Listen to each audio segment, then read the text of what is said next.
പോയ വാരത്തിൽ കേരളത്തിലെ മുഖ്യധാരാ മാധ്യമങ്ങൾ കണ്ടില്ലെന്ന് നടിക്കുകയും ചർച്ചയാവാതെ പോവുകയും ചെയ്ത വിഷയങ്ങളും സംഭവങ്ങളും പരിശോധിക്കുകയാണ് ഫോർഗോട്ടൺ ഫോക്കസ്.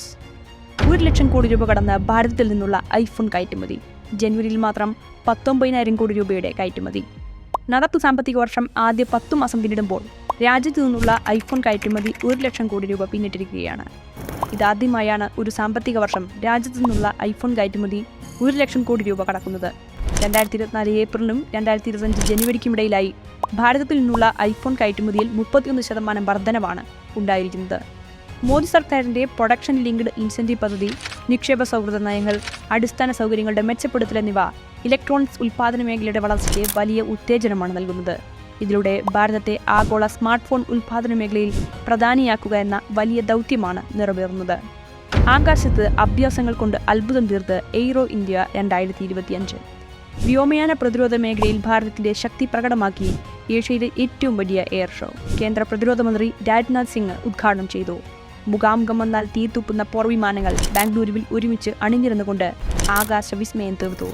എയ്റോ ഇന്ത്യ വെറും ഒരു പ്രദർശനമല്ല, ഭാരതത്തിന്റെ വളരുന്ന എയ്റോസ്പേസ് ശക്തിയുടെ തെളിവും അന്താരാഷ്ട്ര പങ്കാളിത്തം വളർത്തുന്നതിനുള്ള ഒരു വേദിയും കൂടിയാണ്.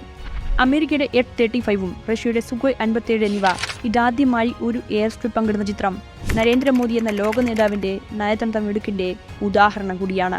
പാരീസിൽ നടന്ന AI പ്രവർത്തന ഉച്ചകോടിയിൽ സഹ അധ്യക്ഷത വഹിച്ച് പ്രധാനമന്ത്രി Shri Narendra Modi French president Emmanuel മാക്രോണിനൊപ്പം AI ഉച്ചകോടിയിൽ അധ്യക്ഷത വഹിച്ചുകൊണ്ടുള്ള മോദിജിയുടെ പ്രസംഗം ലോകശ്രദ്ധയെ ആകർഷിച്ചു. ഈ നൂറ്റാണ്ടിൽ മാനവരാശിയുടെ തലയിലെഴുത്തു നിശ്ചയിക്കുന്നത് നിർമ്മിത ബുദ്ധിയാണെന്നും ആരോഗ്യം, വിദ്യാഭ്യാസം, കൃഷി തുടങ്ങി നിരവധി മേഖലകൾ AI മെച്ചപ്പെടുത്തുന്നത് ദശലക്ഷക്കണക്കിന് ജീവിതങ്ങളെ മാറ്റിമറിക്കാൻ സാധിക്കുമെന്നും അദ്ദേഹം പറഞ്ഞു. നമ്മുടെ പൊതുവായ മൂല്യങ്ങളെ ഉയർത്തിപ്പിടിച്ചുകൊണ്ട് അപകട സാധ്യതകളെ അഭിസംബോധന ചെയ്യുന്നതിന് ആഗോളമായ ഒരു ചട്ടക്കൂടിന്റെ ആവശ്യകതയുണ്ടെന്നും മോദിജി പറഞ്ഞു. ആർട്ടിഫിഷ്യൽ ഇന്റലിജൻസിന് ഊന്നൽ നൽകിക്കൊണ്ട് കേന്ദ്ര ബജറ്റിൽ AI വിദ്യാഭ്യാസത്തിന് മാത്രമായി 500 കോടിയാണ് നരേന്ദ്രമോദി സർക്കാർ ഇത്തവണ അനുവദിച്ചിട്ടുള്ളത്. അമേരിക്കയിലേക്ക് പോയ മോദിജി തിരിച്ചു വന്നത് മുംബൈ ഭീകരാക്രമണ സൂത്രധാരൻ തഹാവൂർ ഹുസൈൻ റാണയും പിടിച്ചുകെട്ടിയാണ്.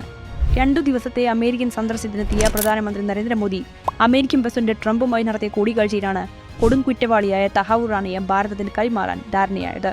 ഭീകരാക്രമണ സൂത്രധാരൻ തഹാവൂർ റാണയെ ഭാരതത്തിന് കൈമാറുന്നത് നരേന്ദ്രമോദിജിയുടെ നയതന്ത്ര വിജയം കൂടിയാണ്.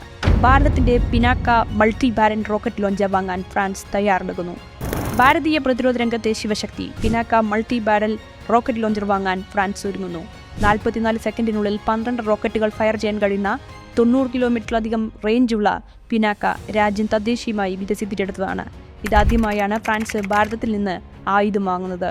ഭാരതവും ഫ്രാൻസും തമ്മിലുള്ള പ്രതിരോധ സഹകരണം പുതിയ തലത്തിലേക്ക് വളരുന്നതിനോടൊപ്പം രാജ്യത്തിന്റെ ആത്മനിർഭർ പ്രതിരോധ പോളിസിയുടെ ഒരു പ്രതീകമായും പിനാക്ക മാറും.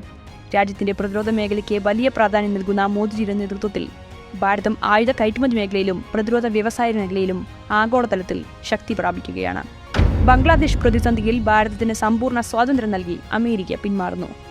മോദിജിയുടെ അമേരിക്കൻ സന്ദർശനത്തിന് ലോകരാജ്യങ്ങൾക്കിടയിൽ വലിയ ശ്രദ്ധയാണ് ലഭിച്ചുകൊണ്ടിരിക്കുന്നത്. ഭാരതം മുന്നോട്ട് വെച്ച സുപ്രധാന കാര്യങ്ങളിൽ പൂർണ്ണമായും ഭാരതത്തിന് അനുകൂലമായ നിലപാടാണ് പ്രസിഡന്റ് ട്രംപ് മോദി കൂടിക്കാഴ്ചയിലൂടെ സാധ്യമായിരിക്കുന്നത്. ചർച്ചയുടെ ഫലമായി ബംഗ്ലാദേശ് പ്രശ്നം പൂർണ്ണമായും പ്രധാനമന്ത്രി നരേന്ദ്രമോദി കൈമാറുകയാണെന്ന് അമേരിക്കൻ പ്രസിഡന്റ് ട്രംപ് വ്യക്തമാക്കി. മുൻ അമേരിക്കൻ സർക്കാരിന്റെ ബംഗ്ലാദേശ് നിലപാടുകൾ പൂർണ്ണമായി ഉപേക്ഷിച്ച് ഭാരതത്തിന് കൂടുതൽ അനുകൂലമായ പ്രഖ്യാപനമാണ് പ്രസിഡന്റ് ട്രംപ് നടത്തിയത്. നരേന്ദ്രമോദി എന്ന ലോക നേതാവിന് ലഭിക്കുന്ന ആഗോള സ്വീകാര്യതയിലൂടെ ഭാരതം ലോകരാജ്യങ്ങളുടെ വിശ്വാസം ആർജിച്ചുകൊണ്ട് അതിവേഗം മുന്നേറുകയാണ്.